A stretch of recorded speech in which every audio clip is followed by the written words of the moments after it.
Hi, welcome to Gammy's Gone Gray. I'm in the car and I figured this is a good place. Got good lighting. We'll just catch up right now. I got some big news. I got two big newses, actually. Two. I'm going to start with the first one. If you followed me at all, by the way, hope you're all doing great.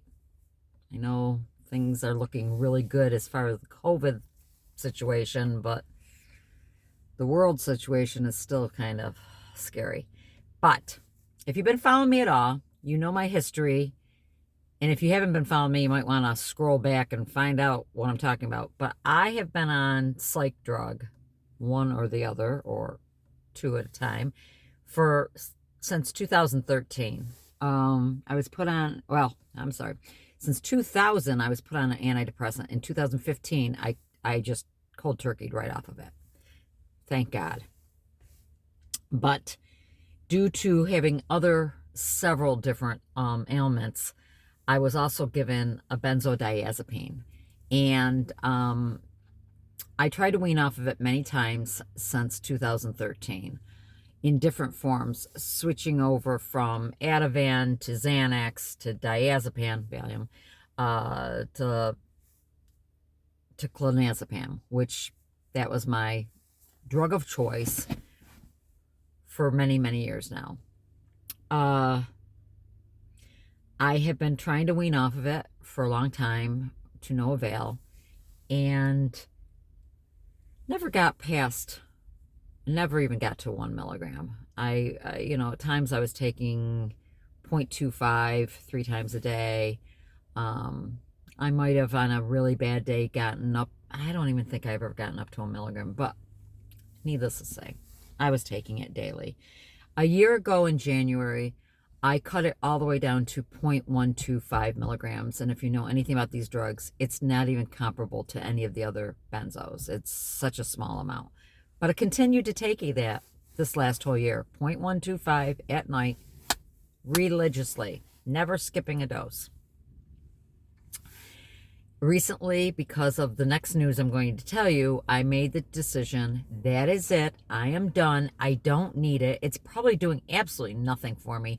My prescriptions were so old. I have not had a prescription filled in several years now, because my doctor was writing my script out for 2 milligrams. And I didn't even take a milligram. So I was stockpiling. I probably have over 1,000 pills stockpiled, and I will rid myself of them the right way. But I just continued to take it and felt like, and so what I've been taking now is probably over 2-year-old prescription. I'd have to look on the bottle. It's so old. Anyway, made the decision after hearing the news that I will tell you in a minute, that I'm done. I'm done. I don't need it. And if I have any repercussions from it, I'll know what to expect and I'll deal with it. So weeks ago, I started skipping a dose every other night. And I did that for 2 weeks. It did nothing. I felt nothing skipping a dose. Then I went every third day I would take it. So 2 days off, 1 day on, 2 days off, 1 day on. Did that for 2 weeks. Then for the last 2 weeks, I've done 1 day on, 3 days off, 1 day on, 3 days off. Did that for 2 weeks. I'm happy to tell you, as of today, I'm 100% clean of clonazepam. Thank you. I can hear the applause in the background. Kudos. Occasionally, in these couple weeks of doing this, I would have some off balance, dizzy, little breathlessness, the things I expected to have, but did not let it freak me out and just went with the flow. Said, you know what? You just gotta push through.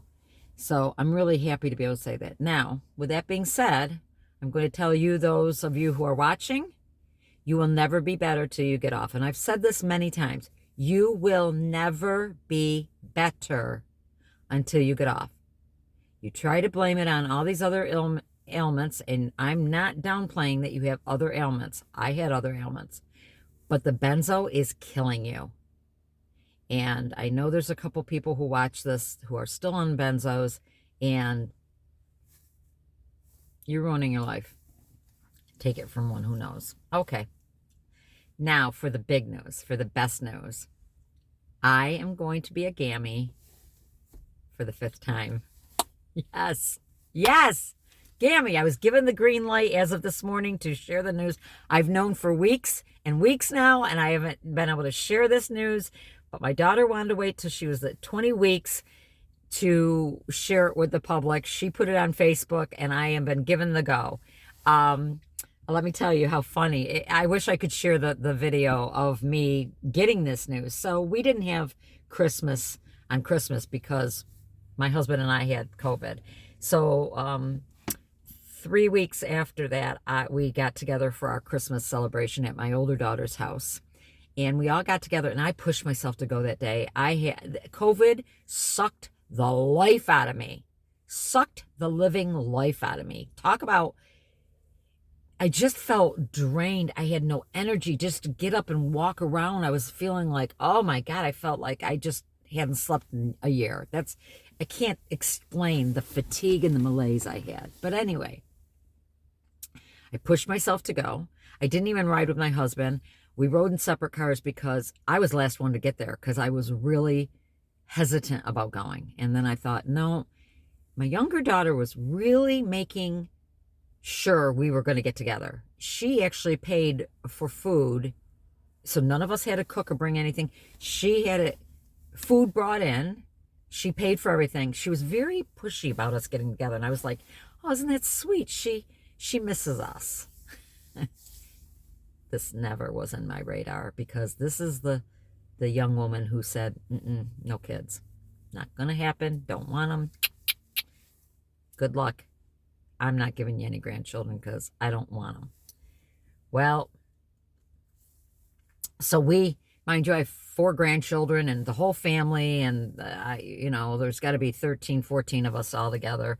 And we get done eating, we get done opening all our presents, and then there's these 2 little cardboard boxes. One that says Mom and Dad, and the other one says to Tierney and Joel. And Brittany gives them to us and says, okay, I want you to open these at the same time. Again, I am so not clued in. I don't know why I'm not clued in, but I'm not clued in at all. Now, my 2 son-in-laws are in the kitchen, and the one who's daddy-to-be says to my other son-in-law, would you videotape this, and lets him know what's going on. So he knows. Now, while he's videotaping, he's making comments because I watched the video now and I hear him, but I wasn't listening to him when he was doing it because he makes little comments like, my sunglasses are so dirty. But anyways, so we open the box and she says, you got to open it together. So Tierney's opening hers, I'm opening mine, and there's a little egg. And egg, again, not putting anything together. And it says, crack me open. And my egg is painted like the bottom of a Santa Claus. And Tierney's egg is painted with Santa Claus's head. And we're like, oh, how cute is this? This is so cute. Now it says crack me open. Well, Tierney cracks hers and demolishes it. I mean, to smithereens. It just goes into pieces all over the room. And a little piece of paper's in there. And she pulls it out. And I'm like, oh my God, you ruined the egg. I wanted to keep these little eggs for memory. But I just gingerly open the top of mine, and pull mine out. Now we open it up, and Tierney reads it faster than me. And she immediately goes, ugh! And I get to and it's a riddle. And it's something about what giggles and coos made by 2 in 22 will need grandparent. Mine said grandparents like you. I only got to the coos. I got giggles and coos, and I literally lost my mind. I was in such complete shock. I literally couldn't breathe. I'm screaming, no, no, no. I'm crying. People are, I jump up, I grab my daughter, Brittany, I'm hugging her and crying and sobbing. And she's like, are you good, Mom? Are you okay? They thought I was having a heart attack. I was so theatrical with, it's fun to watch. I'm telling you, it's like, oh my God. She's like, these are happy tears. And I'm like, oh yes, happy tears. Oh my God. So I'm over the moon. I am over the moon. I cannot explain to you how full my heart is right now. I cannot wait. She's due July 25th. A couple weeks after that, we had a gender reveal. They found out what the gender was, and and it was backwards. They should have been surprised, but they knew what it was. So I decorated my whole house. Oh my gosh. I wish I could insert pictures. I don't know how to do any of that crap, and I don't really care. But is it a boy? Is it a girl? I had the whole house, pink and blue, everything. We wanted a granddaughter. I will tell you that. I have 3 grandsons and 1 granddaughter, and so everybody kind of wanted a little girl. And she had already told me the baby's name was going to be Sophia Catherine. My middle name is Catherine. I named her Brittany Catherine, and she was going to carry on the tradition and name her daughter Sophia Catherine. So we were all certain it was a girl, and that's all she talked about was a girl. A week before we did the gender reveal at my house, I had ordered from Amazon a little football because my son-in-law is a Buffalo Bills fanatic, and it was football season at this time. And so I ordered it, had it sent to their house, and they filled it with whatever color powder for the reveal. And a week before, I said, you know what? It's a boy. I just know it's a boy. And every time I referred to the baby as a boy to my daughter and son-in-law, they would like laugh and go, I don't know why you keep saying that. And we're not going to crack. We're not going to tell you what it is. And I'm like, you don't need to. It's a boy. I've got another grandson coming. And they didn't crack. I wore blue that day. Everybody else was wearing pink. I wore blue. I said, it's a boy. I'm telling you, it's a boy. I'm having another grandson. I don't know how. Brittany's like, how did you know? And I go, I don't know. I just knew. They are naming him Roman Christopher. Christopher is my son-in-law's first name.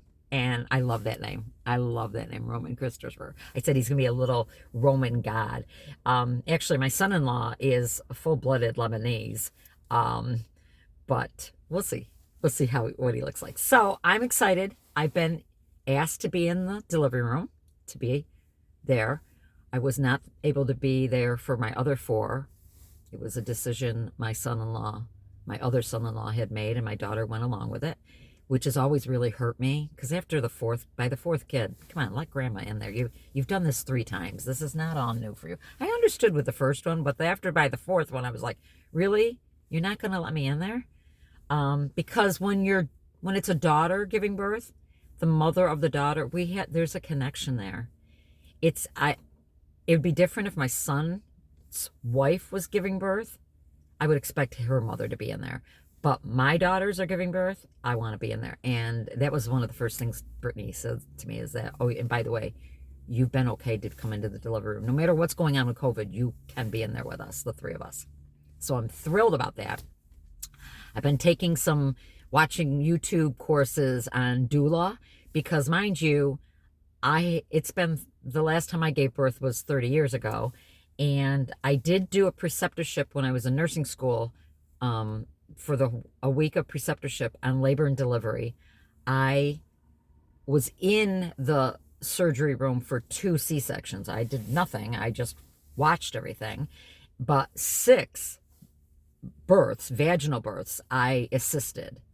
So, and I also was a coach, so to speak, for one of my good friends 20 some years ago.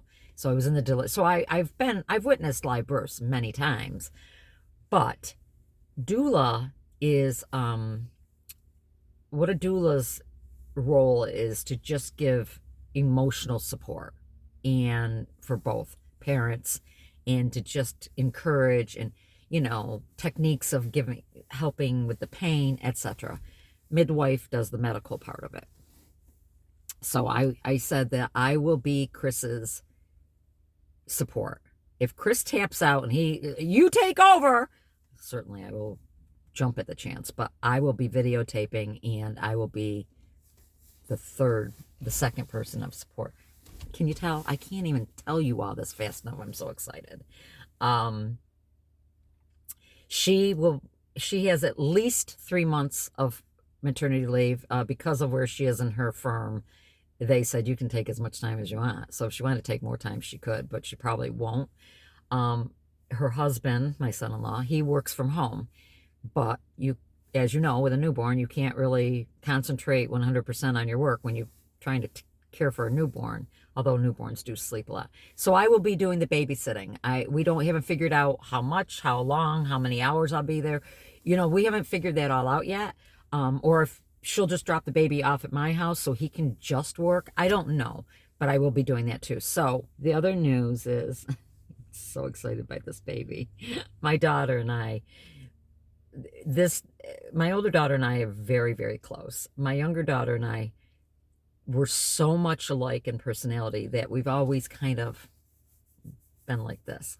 This baby has brought us together. I mean, she and her husband have been over for dinner every weekend. Yesterday we did brunch together, the four of us, and then she and I went out shopping the rest of the afternoon together for looking at baby stuff and looking. She had to get a couple. I told her to invest in some maternity shorts and some maternity tank tops because the majority of her pregnancy is going to be in the summertime, nice weather. But I've already bought a pack and play, a Eddie Bauer pack and play that has the bassinet and a changing table, and then it becomes a playpen too. I've already bought one of these very fancy swings that swings this way, and the seat actually comes out and becomes the bouncy chair with a vibration. Very fancy. I'm setting up my playroom for the baby, and I've bought a ton of clothes. My daughter's like, Mom, will you chill? You're going to be giving me a shower. I'm going to get a lot of clothes at the shower. And I go, I can't help myself, because if you guys know me, you know that I was sick for the last 2 grandchildren's births and early babyhood. I was really sick, especially the last one. I can barely remember them as infants. I was so sick. My first grandchild, I was like this. I was like out of my mind for my first grandchild. And the second one, pretty much too. But the third and fourth, I was really out of the loop. So this feels brand new to me. And it's my other daughter. It's her first pregnancy. So everything's new. We either text or talk every single day. I'm elated that she is leaning on me for everything. I mean, she's constantly calling me or texting me and asking me questions, and just can't wait. I'm just so thrilled. I cannot even tell you how I'm trying to relay it on this video for future reference. I quit my job with working for the sperm donor, and if you know what I'm talking about, I refuse to refer to him as my father, or he was never father. You'd have to go back and hear the history about him. I did go tell a lot about him in a past video. I think it's the title, something about just personal stuff. I don't know. But I realized that the money was great. The money was great. For what I did for this jerk, I was making really good money. But it was taking a toll on me emotionally. In the beginning, I really, honest to God, did not believe for a second this man was going to be alive after a year. I thought he was going to die within a year. I never imagined he'd still be alive. A year and a half later, he's still here. Come September, it'll be 2 years since the wife moved out and I started taking care of him. But friends started making comments to me about my attitude and the way I was treating other people. It's becoming very bitter and angry, and I kept saying, no, I'm fine. Nothing's fine. And then my older daughter had a conversation with me and said, I don't want you to take this the wrong way, but Mom, you've become very callous since you started taking care of this idiot. And she goes, the kids see it, we see it, and it's not good. The way you talk, the way you present yourself. And I was like, golly, I really wasn't seeing it. Because I kept thinking, he's not affecting me. He was affecting me because I wanted to hurt him. I wanted to inflict pain on this man. for what he did to me and my family. And you can't inflict pain on a narcissist. They are like, they've got a lead wall up. And so the more I tried to inflict pain on him, I was just hurting myself because it would just bounce off him and come back at me. It was not affecting him in any way. He was just clueless. I would, right in his face, say to him, do you understand that nobody cares about you in this world? You have nobody. When you die, you will be alone. Nobody's going to be by your bedside holding your hand. No one will be there. And it was like I was talking to the wall. If somebody said that to me, I'd curl up in a ball on the floor in a corner and cry. Not him. It's like I was talking to the air. So I said, I realized in the last 6 months, on my way over there for a visit, because I would just literally clean the house, do his laundry, bring groceries in once a week, change the cat litter. I was light housekeeping. Wasn't anything to do with him. I didn't spend any time with him. I'd go in and do my job and leave. I was not being his companion. But I realized every time for the last 6 months or even more, when I get in the car to go there, my heart would start racing. And I was like, what's wrong? And I get breathless. And I'm like, why am I here? Now, I don't know. I mean, I wasn't thinking I was anxious, and then when I'd leave, by the time I'd leave the house, I'd get in the car definitely breathless. I'd like, and I'd have to take these deep breaths. It was affecting me physically, let alone emotionally. So I quit. I quit a week ago. The wife, who was supposed to have nothing to do with him, and that's why I took over, she still was involved. And as much as I told her, stay out of it, he's not your responsibility. You make me sick when you go over there and cater to him because you don't need to. He doesn't need for you to do that. She continued to do that. That upset me. And I had warned her that if you have anything to do with him, because you don't need to, I'm being paid to take care of it. I cannot have you in my life. I will not have a relationship with somebody who has a relationship with him. And she wasn't listening to me. So lo and behold, I've cut her out of my life. I've blocked her from my phone. I have cut her right out. I said, I don't know what the future will bring, but for right now, she cannot have anything to do with me because she continues to, and she had to take over the job.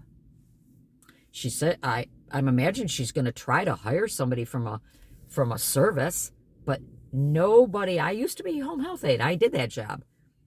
The things I did, they will not do. They won't. It's not in their contract. So she will have to continue to go over there several times a week because home health aides don't change cat litter. That they don't do anything for pets. So she'll end up having to do quite a bit of it, and therefore she will be involved in his life, and I want nothing to do with it. I'm sorry, I'm telling you very personal stuff, but this is really for me more than you. Anyways, let's go back to the baby. Baby's coming in a couple months. She's got a little baby bump. If you're friends with me on Facebook, look me up because she made the announcement and I'm tagged in it, and you can see her little baby bump and how thrilled we are. I took her announcement pictures at my house, and that's what she used to put on Facebook. She was talking about hiring a photographer for some pregnancy pictures, but pictures I've taken when we went on vacation last year, and pictures I took for the reveal, and pictures I've taken in general. She says, Mom, and I am not a photographer, by the way, at all. But she said, you do take good pictures. And why don't we do a trial run of you just doing them? Because I have a nice Canon with all the little lenses and stuff. Bought it years ago when I thought I wanted to do photography. Never did it. And so she said, let's do a trial run and you can take some pictures. We'll go somewhere, and we'll take some pregnancy pictures. And if they don't come out right, I will hire somebody. So I'm going to do that too. So I've got a lot planned in the next few months. I'm going to Florida in May. I was thinking about taking a cruise, me and my girlfriend, one of my girlfriends. But I think we're going to go to Florida because there's some people down in Florida that I'd like to visit. And so that is coming up, a trip in May, because come July, I ain't going anywhere. I got a new baby. Can't wait. Okay, thanks for stopping by, guys. I'm doing great. And I am benzo. I am complete psych drug free. The only medication I take is my LDN. I love it. Love it. LDN. Look it up. Low dose naltrexone. I'm telling you, God pointed that in my direction, and that has saved my life. Okay, God bless. Love you. Bye-bye.